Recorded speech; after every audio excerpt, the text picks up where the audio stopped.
Hey, welcome back to Create from Scratch. Today I want to show you how to make a step stool from scrap wood that you have lying around.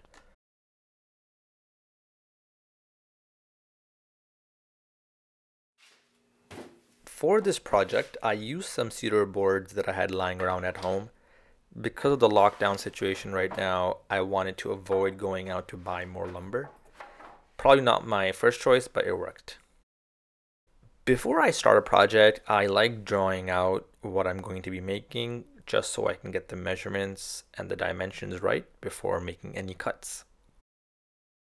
These cedar boards are about 3/4 of an inch thick and 5-inch wide.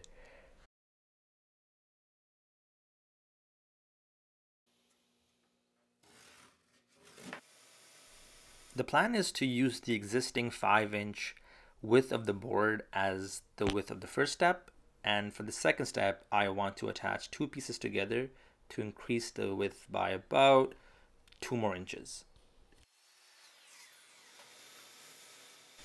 I cut 3 pieces 15 inches long, one for the first step, and then two that I'm going to use to make a wider second step.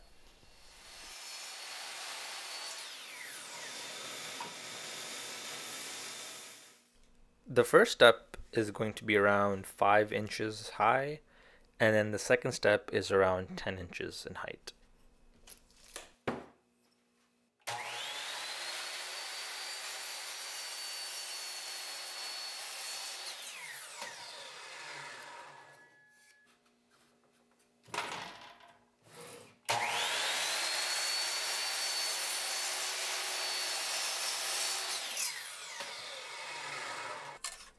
I need one 5-inch long piece and one 10-inch long piece side by side, butted together, and the cedar that I'm working with has a rounded edge. In order to have no gaps after glue up, I went ahead and cut off one of the rounded edges on all 4 pieces.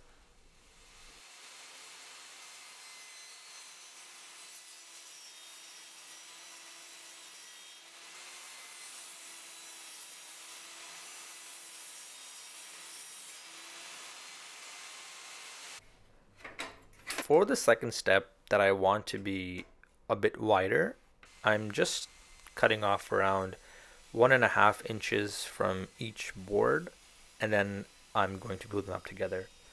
I should have had the blade a bit higher, as you can see, but I was a bit lazy, but it cut fine, so that worked out.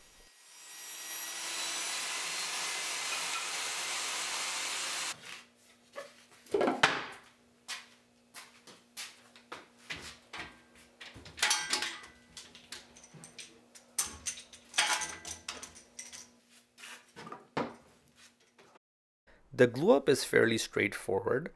For the wider step, I tried to make sure that the two boards had no gaps in between. So that's why you'll see here that I flip around the boards a couple of times to find the best positioning of the boards and also what looks better too. I used normal wood glue, Tight Bond 2. I know you see Gorilla Glue there, but there's Tight Bond 2 in there.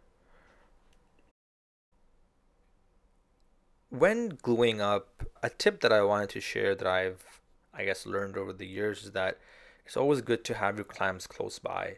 A lot of times I used to have my clamps hanging on the wall and I used to go and get them, but now I just have them very close so as soon as I put glue on the wood, I can clamp it right away.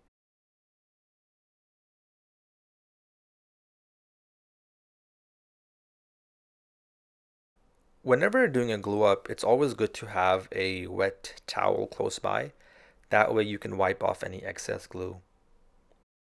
Gluing up the two side pieces is also fairly easy.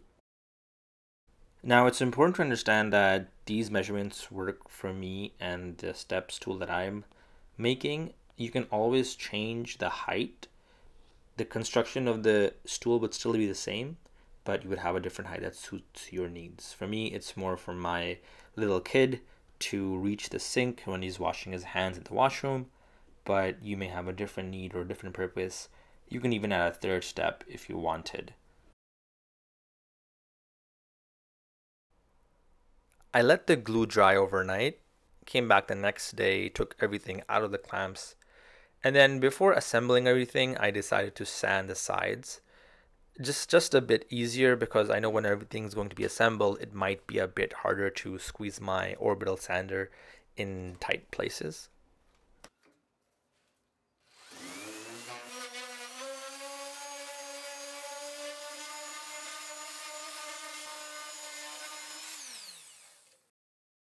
Before gluing the sides and the steps together, I wanted to do a quick dry fit to see how everything would look. This is always helpful when you're putting anything together. You can always make changes now versus if you have already glue on the wood and you try putting everything together and realize that you've made a mistake.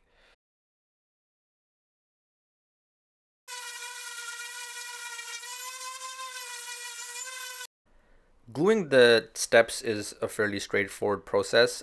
I actually went ahead and created a few pocket holes as well to hold the top. I made sure that there was evenness on each side, so this might take a bit of time, but just be patient and make sure that all the sides are equal.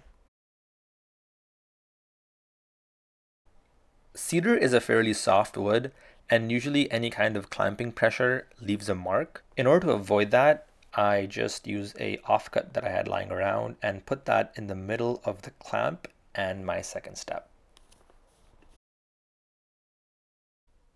The last step was to attach a support piece at the back to give the step stool a bit more rigidity. After everything was in place, I came back with one last sanding with 220 grit sandpaper, and that was it. This was a very easy project and I had a lot of fun making it. Thank you for watching. Make sure to subscribe and I'll see you in the next video.